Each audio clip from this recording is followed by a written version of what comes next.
Imagine a reality where life-saving and humanitarian aid is turned into a weapon of war, where starvation is not a tragedy, but a strategy.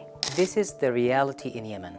The Houthis have systematically destroyed the humanitarian efforts in Yemen, while the international community, especially the United Nations, has turned a blind eye. For years, the Houthi rebels have waged a brutal war on the people of Yemen, a war that has extended beyond the battlefield and into the very fabric of humanitarian aid. The Houthis have looted and diverted food, medicine, and essential supplies meant for the most vulnerable. They've created a system of starvation as a weapon, controlling access to food and basic necessities to force the population into submission. This is not a side effect of war. It is a calculated policy designed to break the will of the Yemenis and recruit them for their cause.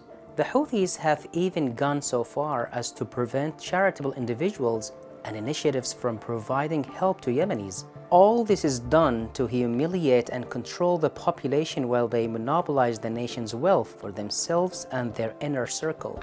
But what makes this crisis even more disturbing is the complicity of the international community, particularly the United Nations. In this old video, the former UN resident coordinator in Yemen praised the terrorist Houthis while they continue to kill, kidnap, and oppress innocent Yemenis. We admire, we respect, we celebrate the commitment of your leadership and your government and your movement. This shocking display of support from a UN official is a proof that the UN in Yemen has supported and empowered the Houthis. The UN's approach hasn't changed with time. The current resident coordinator has followed the same misguided path despite knowing full well the extent of Houthi corruption and the exhaustion of humanitarian aid. The humanitarian crisis in Yemen is not just a consequence of war. It is a deliberate strategy employed by the Houthis to maintain their grip on power. The world cannot afford to ignore the systematic destruction of humanitarian aid by the Houthis in Yemen.